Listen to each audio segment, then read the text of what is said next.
sanitaire, des millions d'œufs en provenance des Pays-Bas contaminés à un insecticide prohibé, le fipronil. 10 pays sont désormais touchés. Est-ce que les autorités ont manqué de vigilance ? Bien sûr, ce nouveau scandale est proprement scandaleux. Scandaleux parce que finalement il est un nouveau symptôme, une énième crise d'un modèle totalement concentrationnaire qui est l'élevage ultra intensif. Ce modèle-là est irresponsable, il est dangereux et il va produire de plus en plus de crises sanitaires. Et pourquoi je suis en colère ce matin ? Je suis en colère parce que on voit et les pouvoirs publics dans les différents pays européens, y compris en France, et malheureusement la direction de la FNSEA soutenir un modèle qui est en train de tuer les paysans, qui est en train d'abîmer notre environnement, qui est en train de nous rendre malades, de polluer nos organismes, qui est en train de transformer notre patrimoine gastronomique en malbouffe low cost généralisée. Il faut absolument utiliser cette crise comme une opportunité pour revoir nos outils de politique publique et transformer notre agriculteur. Vous savez, pendant les vacances, chaque Française, chaque Français peut s'en apercevoir. Quand vous allez à la campagne, quand vous allez à la montagne, quand vous allez sur le littoral, vous avez des paysans absolument merveilleux qui prennent soin des animaux, Les élevages dont nous parlons, les poules ont la surface d'une feuille de papier A4 pour vivre ou survivre dans des conditions abominables et au bout d'un moment, elles se font asperger de fipronil. Vous avez des paysans qui respectent la terre, qui respectent l'environnement, qui sont fiers de leur métier, qui nous proposent des produits alimentaires de qualité. On aime tellement pendant les vacances et dans le reste de l'année nos produits du terroir qu'il faut sauver ces paysans. Sauver ceux qui sont dans le piège, qui sont en train d'être asservis, qui sont en train d'être étouffés par cet agro-business et les faire rejoindre tous ces paysans qui sont déjà dans la qualité, qui sont déjà dans le respect des animaux et de l'environnement et dont on peut être fier. Yannick Jadot, on entend votre colère. Là, vous parlez d'un modèle de production, d'élevage en tout cas.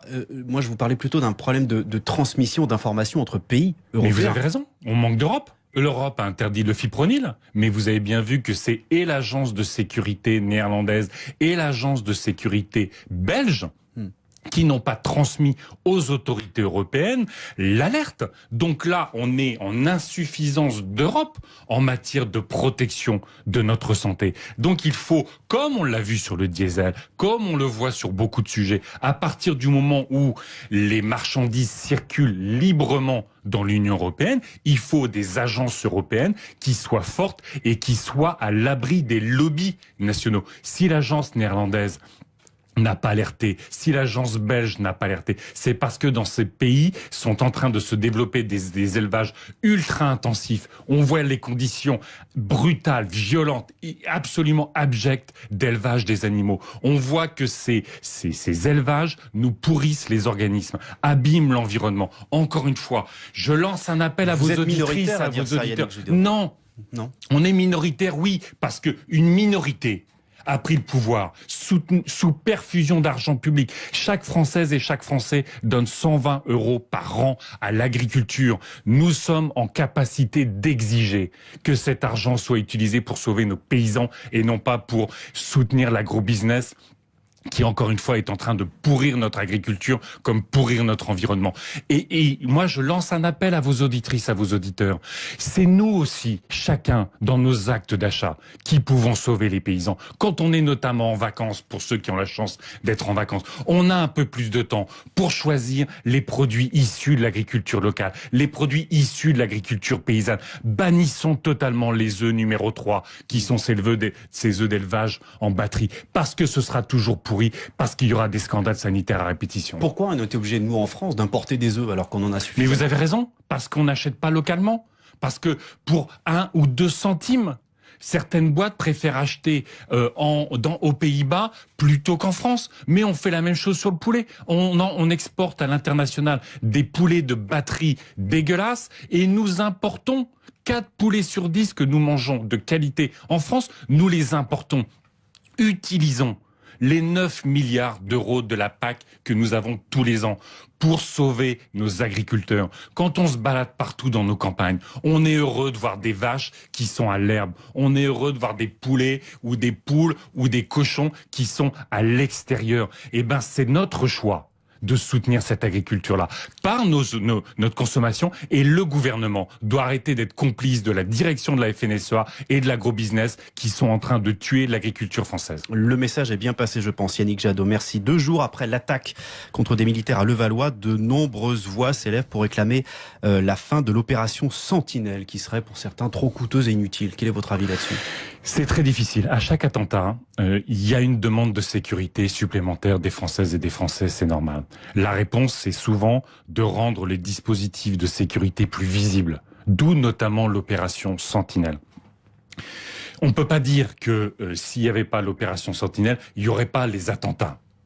Là, les attentats sont dirigés contre nos soldats, à qui nous devons la protection que nous avons aujourd'hui. Ça, c'est le constat, mais est-ce qu'il faut maintenir cette opération ? Je crois qu'aujourd'hui, surtout, moi j'avais déjà fait cet appel-là auprès du président Hollande, il faut un Conseil national en France de lutte contre le terrorisme, qui associe toutes les forces politiques. Je vais vous dire pourquoi. Parce qu'aujourd'hui, que ce soit sur l'état d'urgence, que ce soit sur l'opération Sentinelle, il y a une instrumentalisation politique du terrorisme. Si on arrivait, sous la tutelle évidemment du chef de l'État, mais d'avoir tous les représentants des groupes politiques avec les experts, avec les services, et qu'on se dise notre seule priorité, c'est l'efficacité. Et nous allons parler d'une seule langue aux Françaises et aux Français pour dire qu'est-ce qui est efficace. Moi, je suis pas un expert de la lutte contre le terrorisme. J'entends des experts qui disent ça aide, j'entends des experts qui disent ça n'aide pas. Ce que je constate, comme tout le monde, c'est que nos soldats sont à bout de force.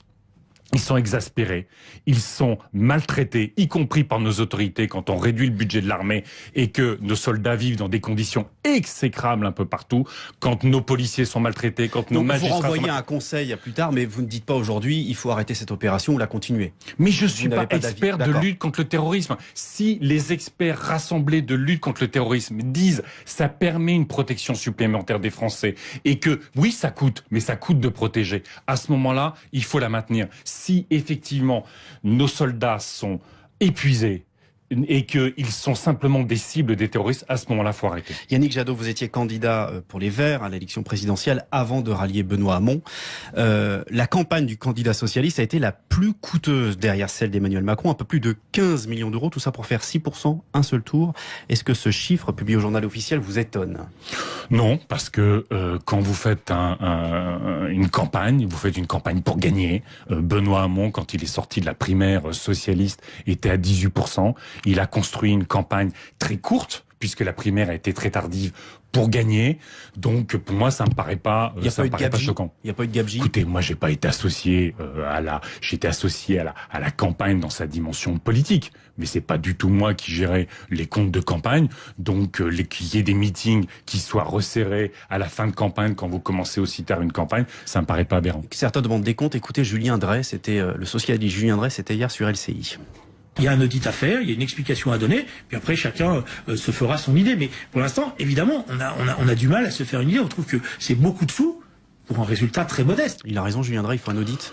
Écoutez, Julien Drey, c'est quelqu'un qui a l'habitude de construire de la diversion politique. Julien Drey a conseillé le président de la République pendant ce quinquennat. Il a conseillé Jean-Christophe Cambadélis pendant ce quinquennat. Donc je pense que, comme d'habitude, Julien Drey construit une opération de diversion. Plutôt que de faire l'audit de ce quinquennat calamiteux, il préfère essayer de détourner l'attention sur la campagne du candidat Hamon. Après, ce sont des affaires de socialistes. Il vous a pas échappé que je ne suis pas socialiste, je suis écologiste, et moi, ma seule priorité dans les semaines, dans les mois qui viennent, c'est que l'écologie soit de nouveau crédible, que l'écologie puisse dire à quel point, démontrer à quel point aux Français, nous allons créer des emplois au niveau local. Et justement, Nicolas Hulot, votre ami Nicolas Hulot, oui, au gouvernement, est-ce qu'aujourd'hui il joue un rôle important ? Est-ce qu'il a suffisamment de poids selon vous ? Vous le connaissez bien. Je le connais bien. C'est un homme de conviction, c'est un homme d'engagement, c'est un homme de combat qui travaille matin, midi et soir et souvent la nuit pour essayer de faire passer ses idées. Je constate que jusqu'à aujourd'hui, malheureusement, que ce soit sur les perturbateurs endocriniens, on le voit sur l'agriculture, il n'a pas obtenu satisfaction. C'est pas les orientations écologiques qui pèsent. Moi, je le soutiendrai au maximum pour qu'il arrache des choses, parce qu'encore une fois, la santé des Français, la relocalisation de l'économie autour des énergies renouvelables, des économies d'énergie, des transports collectifs, des services à la personne, tout ça c'est de l'emploi, tout ça c'est du mieux vivre ensemble. Et vous dites que Nicolas Hulot ne pèse pas. Je dis qu'aujourd'hui, Nicolas Hulot m'apparaît en difficulté au sein d'un gouvernement dont la plupart des piliers ont toujours méprisé l'environnement, ont souvent combattu les solutions écologiques, dont je le soutiendrai, mais je vois que les orientations politiques de ce gouvernement sont d'abord de la communication. On sert la paluche de Donald Trump, mais alors que Donald Trump fait un bras d'honneur sur le climat, ça me paraît pas poser des actes en faveur de l'environnement aujourd'hui. Merci Yannick Jadot, eurodéputé écologiste. Merci d'avoir été avec nous. Merci à vous. Ce matin, je ne sais pas si vous partez en vacances dans le Nord. En Picardie. En Picardie, je pense que vous aurez de la pluie. Il fait beau à partir de dimanche. D'accord, on verra ça avec lui. Bonin juste après ça. Merci, bonne journée. RTL